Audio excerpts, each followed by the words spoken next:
Shri Venkateswara gold తాకట్టులో ఉన్న మీ బంగారాన్ని విడిపించి కొనబడును.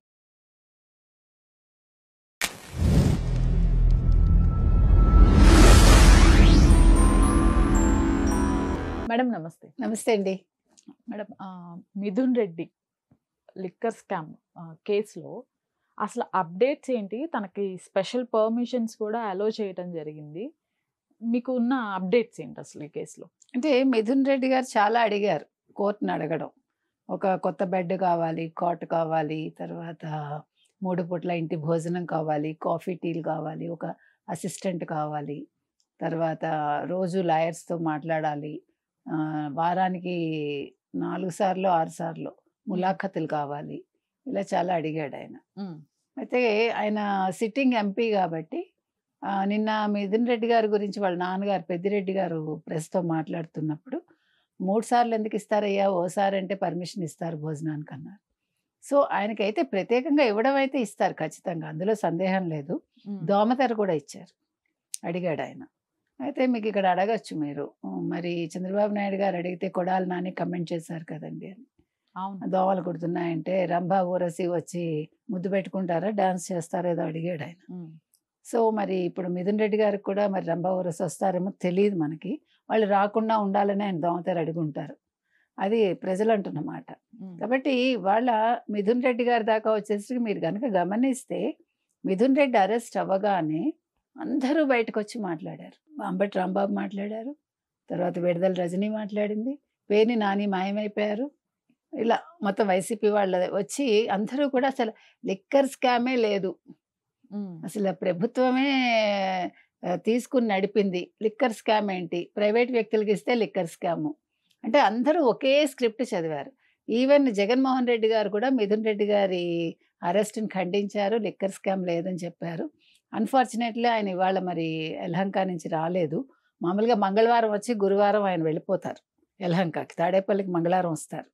మరి వాళ్ళు వచ్చి ప్రెస్ మీట్ పెట్టాలి లెక్క ప్రకారం, పెట్టలేదంటే ఆయన అక్కడ చాలా టెన్షన్లో ఉన్నారు. ఎందుకంటే నెక్స్ట్ అరెస్ట్ ఎవరిది అనేది అందరికీ అర్థమవుతోంది, జగన్మోహన్ రెడ్డిదని. ఇప్పుడు నారాయణ స్వామి రావాలి కదండి అని మీరు అనొచ్చు. డిప్యూటీ సీఎంగా పనిచేసిన ఆయన ప్లస్ ఎక్సైజ్ శాఖ మంత్రిగా పనిచేశారు అప్పట్లో. అయితే నారాయణ స్వామి గారు వస్తారు, వచ్చి ఆయన అన్నీ చెప్పేశారు అనుకోండి, నేను సహకరిస్తాను అంటే ఇంకా కేసు ఉండదు ఆయనకి. ఆయన అన్నీ చెప్పేసి వెళ్ళిపోతే ఇంకా నెక్స్ట్ అరెస్ట్ జగన్మోహన్ రెడ్డిది. ఇప్పుడు వాళ్ళు డీటెయిల్డ్గా వాళ్ళు 20 రోజుల్లో ఒక ఇది వేస్తామన్నారు కదా ఛార్జ్ షీటు, సిట్ వాళ్ళు ఆల్రెడీ మొన్న ఛార్జ్ షీట్లో జగన్మోహన్ రెడ్డి పేరు చెప్పారు, వాళ్ళు మెన్షన్ చేశారు. కాబట్టి ఇప్పుడు మిథున్ రెడ్డి స్కామ్లో మిథున్ రెడ్డికి ఏది సంబంధం లేదు, అసలు లిక్కర్ స్కామే లేదు. నిన్న ఆయన ఏంటి తీవ్రవాదులు, తర్వాత ఇంకేదో పదాలు వాడాడు పెద్దిరెడ్డి చంద్రబాబు నాయుడు గారిని. సో ఇవన్నీ ఏది వాడినా నిన్న పెద్దిరెడ్డి గారి మాటల్లో గంభీరం లేదు, మొహంలో కూడా ఒక ఇది పోయింది, రాజసవనాలా లేకపోతే ఒక ఆయన చాలా అగ్రెసివ్గా మాట్లాడతాడు ఆయన, అది నిన్న లేదు. అందుకని అంటే తప్పు చేయకపోతే అలా ఉండరు కదా, తప్పు చేస్తేనే అలా ఉంటారు. తర్వాత వీళ్ళు మొత్తం ఈ డబ్బులంతా ఎక్కడ దాచారు అనేది కూడా మొత్తం రిట్రీవ్ చేసింది ఎవరు, సిట్టు. వీళ్ళు ఎంత కష్టపడ్డారంటేనండి, అసలు మనం ఫస్ట్ అప్రిషియేట్ చేయాల్సింది సిట్టుని. ఈ 1 ఇయర్గా వాళ్ళు అసలు ఎంత కష్టపడ్డారంటే, ఇప్పుడు గూగుల్ టేక్ ఓవర్ ద్వారా, తర్వాత ఏమో ఫారెన్సిక్ వాళ్ళ ద్వారా, ఎందుకంటే వీళ్ళు ఏం చేశారంటే మొత్తం ఈ డబ్బుని ఒక 7 చోట్ల పెట్టారండి. ఎక్కడెక్కడంటే శ్రీ శ్రీనివాసం అపార్ట్మెంట్ ఫిలిం నగర్, అక్కడ C3లో పెట్టారు, డబ్బు దాచారు, కట్టలు, నోట్ల కట్టలు మనం మాట్లాడేది. అంటే లిక్కరుకి సంబంధించి బ్రోరేజెస్కి వాళ్ళు ఎవరికైతే ఇచ్చారో వాళ్ళ దగ్గర నుంచి తీసుకున్న కమిషన్ ఇది. ఆ కమిషన్ డబ్బుల్ని వీళ్ళు క్యాష్ రూపంలో తీసుకున్నారు.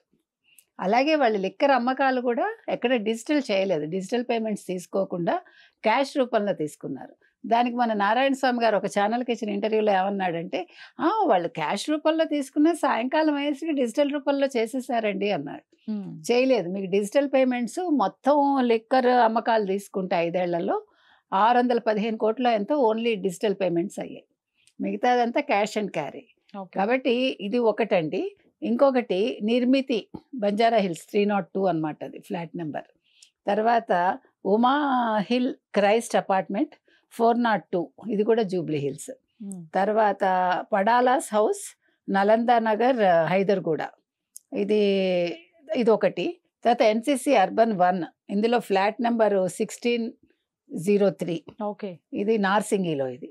తర్వాత నానక్రామ్గూడలో DDN 602 స్క్వేర్ అది 103, 601, 2 ఫ్లాట్స్. ఇది కాకుండా ఫైనల్గా వాళ్ళు 312 land mark apartment Navodaya colony, ఇది గుంటూరు దగ్గర. అంటే మొత్తం ఇన్ని చోట్ల పెట్టారు. అంటే ఇది ల్యాండ్ మార్క్ ఏదైతే ఉందో ఇది తాడేపల్లికి పక్కనే వస్తుందని విన్నాం మనం. అంటే ఆయన ప్యాలెస్ కి దగ్గరలో పెట్టుకుని ఆయన కన్సర్నల్లో మొత్తం నడిచింది. అంటే రాజు కసిరెడ్డితో అసలు మొత్తం లిక్కర్ స్కామ్ ఒక కొలిక్కి వచ్చింది అనుకున్నాక, రాజు కసిరెడ్డి కాదు మిథున్ రెడ్డి అంతా. In between Raju Kasireddy and Jaganmohan Reddy, Mithun Reddy ప్రతి పైసా లెక్క ఆయన చేతికే వెళ్ళింది. ప్రతి పైసాకి సంబంధించి మొత్తం వ్యవహారాలు ఆయన చూశారు. లిక్కర్ స్కామ్లో మొత్తం పేమెంట్స్ ఆయన చేశారు. మీకు రాజు కసిరెడ్డి అసిస్టెంట్ అమ్మాయి పేరు అనూష ఏదో ఉంది, ఆ అమ్మాయి సాయంకాలం వేసి మొత్తం క్రయ విక్రయాలు ఆదాయ వ్యయాలు పట్టిక ఆవిడ ఇచ్చేది. అది మిథున్ రెడ్డికి వెళ్తే మిథున్ రెడ్డి మొత్తం ఆ క్యాష్ని ఎక్కడెక్కడ డంప్ చేయాలి అనేది ఆయన చెప్పేవారు. ప్రతి నెల మీకు తాడేపల్లికి 60 కోట్ల దాకా వెళ్ళింది. అంటే నేను చెప్పేది ఈ లెక్కలు, మొత్తం లెక్కల్లో 8,000 కోట్లు ఏమైంది మనకు తెలియదు. ఇది కాకుండా దుబాయ్లో కూడా ఒక డెన్ పెట్టారు వాళ్ళు. ఇప్పుడు దుబాయ్లో ఒక 6 IITs అండ్ IIMs, తర్వాత థాయిలాండ్లో 3. ఈ IIT వాళ్ళు ఎవరైతే ఉన్నారో ఇక్కడ దుబాయ్లో, ఇప్పుడు శ్రవణ్ అని మీకు పేరు వచ్చింది కదా, ఎవరు మన ఇక్కడ మురళీధర్ రావు, తెలంగాణకు సంబంధించి, ఆయనకి సంబంధించిన వ్యక్తి. ఆ మురళీధర్ రావు ఫ్లాట్ అది. ఆ ఫ్లాట్లో ఈ 6 ఉన్నారని న్యూస్ వచ్చింది. సో ఇవాళ నోటీసులు ఇచ్చారు పోలీసులు. ఇప్పుడు వాళ్ళని కూడా విజయవాడకి విచారణకి పిలిచారు. ఆ 6 థాయిలాండ్లో 3. అంటే సిట్టు ఏమీ లేదు, సిట్టు లేదు. అంబటి రాంబాబు చెప్పినట్టుగా పాపం చంద్రబాబు నాయుడు సిట్ అంటే సిట్టు, లేకపోతే సిట్టు లేదని ఆయన మన వ్యాఖ్యానించాడు. అంటే వీళ్ళు ఎంత అవహేళన చేస్తున్నారంటే ఒక ప్రభుత్వానికి సంబంధించిన ఒక సంస్థల్ని వీళ్ళు అంతలాగా వీళ్ళు బరితెగించారు. కాకపోతే ఏంటంటే ఇవాళ సిట్టుని వీళ్ళు ఏమన్నా కూడా సిట్టు దగ్గర ప్రతి ఒక్కటి వాళ్ళ ఎవిడెన్సులు లేకుండా వాళ్ళు అడుగు ముందుకు వేయలేదండి. నేను ఎవరంటున్నారు, చంద్రబాబు నాయుడు ఏంటి జగన్మోహన్ రెడ్డిని అరెస్ట్ చేయాలి, 58 రోజులు రాజమండ్రి జైల్లో ఆయన ఏ సెల్లో ఉన్నారో అదే సెల్లో పెట్టాలని ఆయన కోరిక, ఒక కసి అని. నిజంగా చంద్రబాబు నాయుడు గారు అరెస్ట్ చేయాలనుకుంటే జూన్ వాళ్ళు ఎప్పుడు 12 కదండి ఇది ప్రమాణ స్వీకారం చేశారు, 15వ తారీఖు అరెస్ట్ చేసి ఉండొచ్చు కదా.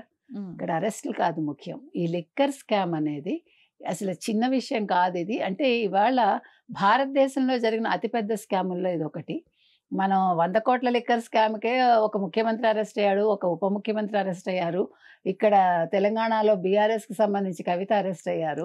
మరి ఇన్ని వేల కోట్లు, 3,600 కోట్లు దుబాయ్కి మీరు పంపించి అంత పెద్ద స్కామ్ చేసి మళ్ళీ మీకు ఈ డబ్బంతా దుబాయ్కి వెళ్ళి దుబాయ్లో దాన్ని మనీ లాండరింగ్ చేసి మళ్ళీ వైట్గా దాన్ని ఈయనకి అప్పచెప్పారు. ఎవరికి? జగన్మోహన్ రెడ్డికి అని తెలుస్తుంది. సో ఇంత జరిగిందనమాట.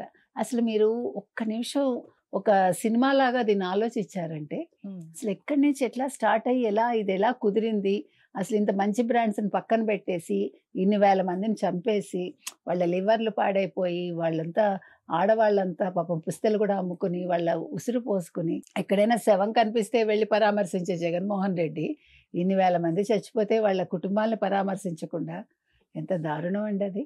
అంటే ఇవాళ ఈయన శవాల మీద ఏరుకుని తిన్నాడు, శవాల మీద ఏరుకుని ప్యాలెస్లు కట్టుకున్నాడు.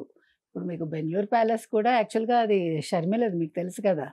యాజ్ పర్ వాళ్ళ నాన్నగారు రాసిన దాని ప్రకారం అది షర్మిలకు వెళ్తుంది, అందులోనే ఉంటున్నాడు. ఇక్కడ లోటస్ పాండ్లో కూడా షర్మిలకి ఆయనకి ఈక్వల్ వాటా ఉంది కదా, అందుకే షర్మిల ఇక్కడ ఉంటున్నారు. సో ఏది ఏమైనా ఇవాళ పరిస్థితి ఇదండి.